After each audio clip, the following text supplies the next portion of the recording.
Évêque syndical national des pasteurs évangéliques du Congo, recteur de l'école biblique et théologique de Feu, responsable représentant légal de la communauté missionnaire Fire Fego.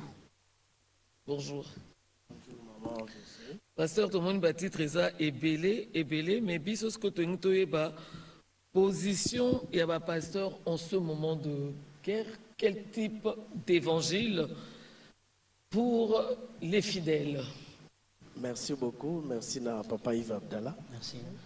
Bisope ba pasteur, tous la responsabilité monene na bitumba oyo pe na mboka ndenge ezali koleka. C'est comme si ba pasteur musuba omo na makambo etali bisote. Bisope to kabwani. C'est ce qui est malheureux. Quand tu défends la patrie, on t'appelle fanatique. Mais bao bazali ko jouer rôle il y a adversaire. Baza omi benga ba révolutionnaire alors que ils n'ont pas raison. Dieu nous a établis dans ces pays comme pasteurs. Rôle nabiso, comme vous avez posé la question, Ezali Nabamate Nabiso, nous devons prêcher le pays, prêcher la patrie. Vous savez, Satan n'a pas du sol. Satan zaralamboka te. Biso photo le belamboka na biso. Bao bazaralango 2, 3. Baebi pourquoi ba le belamboka na bango? Moi je n'ai que ces pays. Donc, voilà, pasteur. Bozape belé. Boleki mingi ba communauté ya ba forme nyonso. Ezali. Mais nous allons rester dans la mission évangélique que vous tous vous êtes appelés à exécuter. Bisote mototopona bino. L'appel est de Dieu. Pour sinon teneti ngai na lobaka bien hein. Ceux qui n'ont pas décortiqué Matthieu 7:7, Bénin, je peux me faire appeler apôtre Abdallah. Oui, 7:7, Matthieu. Apocalypse 4:7. Merci. Dans Galate, chacun portera sa propre charge. Donc, le fait que Bisote Mututo Benga Bino Peto Pona Bino, Moto a établi ça Bino na Mabele, a Sala Yango au hasard, a confié à Bino mission. Mais qu'est-ce qui vous manque pour que, sans motivation, sans un rappel à l'ordre, sans qu'on vous bouscule, que vous portiez la responsabilité, yakola qui sa peuple, parce que ebele to yake pa na bino, ma pasteur, yakola qui sa biso peuple, tela nini yakolanda pona kobate la ekolo. Est-ce que c'est l'unité qui vous manque ou c'est simplement parce que vous êtes des hommes d'affaires du secteur religieux? Non. Papa Yves, nous ne sommes pas des hommes d'affaires. D'ailleurs, nous condamnons cet esprit, cet aspect à commerce. Tobenga bango ba commerçant évangélique. Donc bateau basara musalo pona mabonza. Ba mai, ba kota na ba bureau, ba koma biteka teka. Na kombo ya Yesu. Nous sommes contre ça. Biso toza batu ya école wana te. Merci. Votre question est à Kitoko. Nous sommes des fonctionnaires religieux dans ces pays. Ok. Oui, tous les fonctionnaires. Dans la monaka, bino bozana RTN sa bo panda sango. Ba o régie des piamai. Bisoto pe saliloba. Bozo bisope na sika sengeli bozo biso. Mais liloba nini na tango nini? Oui. Na simbi Bibla wa na lingi ba pasteur ba olandanga batanga Exdras chapitre 10, verset 4. Je vais lire rapidement. Lève-toi, car cette affaire te concerne. Cette affaire te concerne. Cette affaire, il y a guerre, il y a agression, il y a Bukavu, il y a Rwanda, il y a Bunagana, Makambo et Talibiso. Ce que Talibiso, c'est que la prédication na rokotsa Makambo. La bandi pendant 6 jours, ça salut, mais Moko n'a 15 minutes, je parle du pays. Ce n'est pas de la politique, ça. Ça, c'est le pays. Je conscientise na défendre Valère Mboka Langa pour na koki kote ka héritage. C'est un monsieur dans la Bible, balingaki roi ya mboka na bango alingaki azwa vigne na ye. Donc le roi était voisin, il y a vigne na ye. Ba bengiye, ba tournier Nabot. Nabot a dit non, non.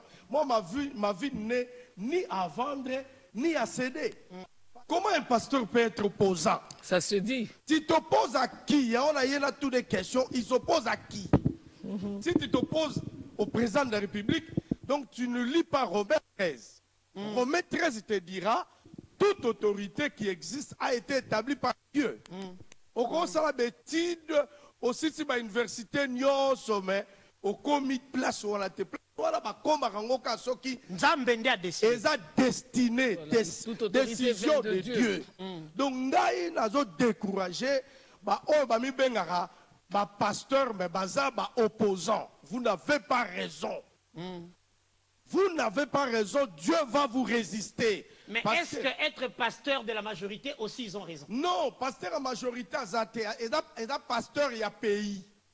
Ok. Il y a Mabélé, il y a École. Pasteur, il y a Mabélé. Le sol, c'est comme notre mère. Papa, il faut votre mère. Maman, oya yo. Ma vija. Maman, oya yo. Penza, maman, la yo. Alors, bazo sakana na ye. Non, non. Et simbate. Mboko e boti bakoko na biso e boti biso. Nous devons protéger ces pays. Yango wana na maté na biso, pe na ba prière na biso, même dans nos publications. Na ko publier makambo ya Rwanda te na ngo besoin écouter. Oh Kigali la ville la plus propre. Non non non non non. Ngai pe na ko sala ba recherche na ko luka côté ba fulu ya Kigali ezali. Na ko tia ba fulu ya Kigali. C'est ça aussi le patriotisme. Parce qu'elles allaient belé. Oui. Et à part la prédication. Ce qu'on l'a passé comme ce qu'on l'a vu Goma au côté Giseni, au l'équipe poste frontalier côté de Betaka caché. OK, ina côté to zela kaba bus ou même ngaba tuna Kampala.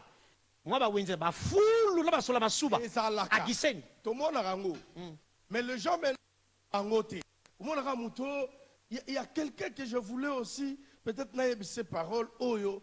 Peut-être pas Yebsaï. Celui qui dit Mboko et Pumbwaka.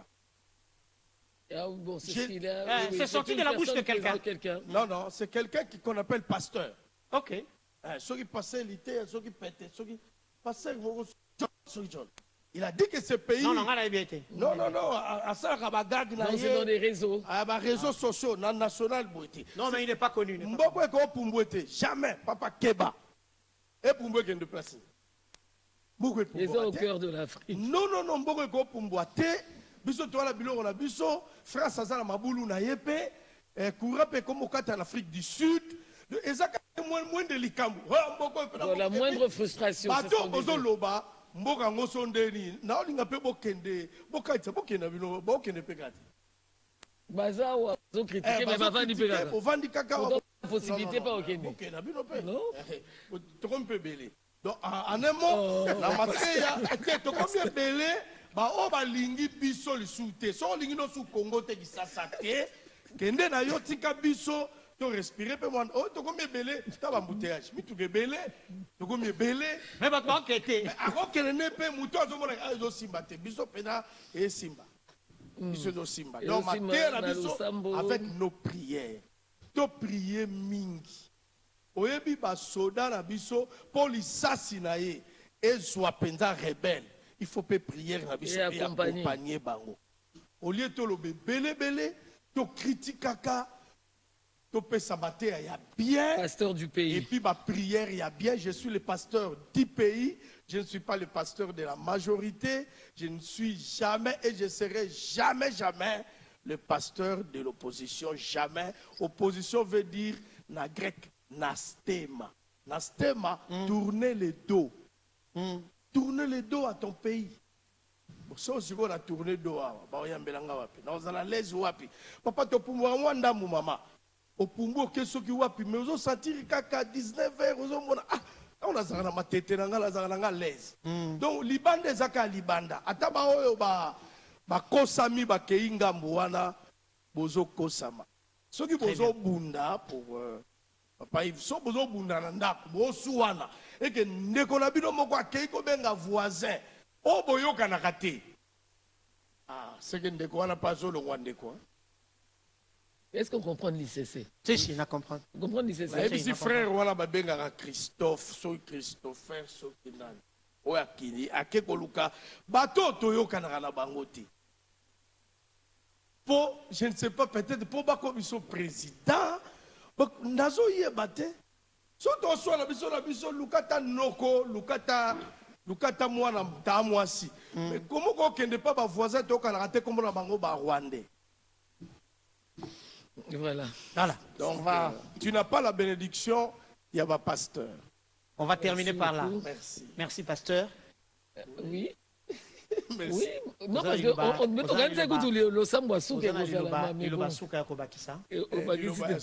j'ai une annonce. Si vous allez-y. Nous avons convoqué 3 journées. Tobengi ba pasteur, ba chrétien, na Tchangu, commune Anjili. Le 28 mai, le 29 et le 30, 8h à 12h, baya tobon de la pona mboka. Tobo ya boumbu. Le thème, c'est la vie de Moïse. Moïse était contre l'esclavage. Biso pe fotobo ya boumbu, bazoli nga ba imposé biso, o tata mo konzalobi 30 ans c'est trop, azo silisango. Donc, tout ça c'est la binobo ya ebele 8h à 12h du 28 au vendredi 30 mai dans la commune de Njili, église Memo, première entrée Njili, terrain Bouddha. Il y a une église qui nous attend là-bas. Merci beaucoup, pasteur. Allez-y, allez-y en 2 minutes, oui. En 2 minutes, c'est même trop. Allez-y, pasteur. Père, au nom de Jésus, à la chaîne mère, je lève ma voix au nom de tous les Congolais. Au nom des institutions, au nom de ceux qui sont tombés, bao bakufi pour le koso ya bato mususu. Na bondeli ete kimia o eutake pai na yo comme le prince de la paix ezala imposé. Soutenir ma pinga na biso. Soutenir ba wazalendo na biso.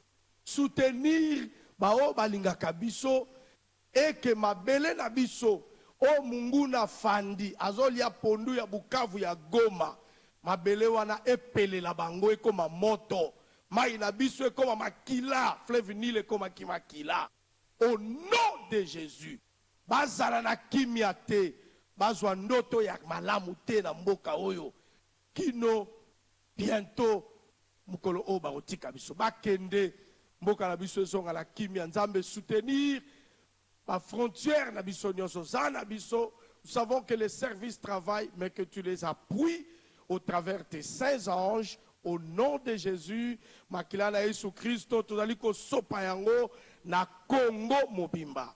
Merci Seigneur, parce que tu es un Dieu qui écoute les prières. Tu nous as exaucés. Au nom de Jésus Christ. Amen. Amen. Amen.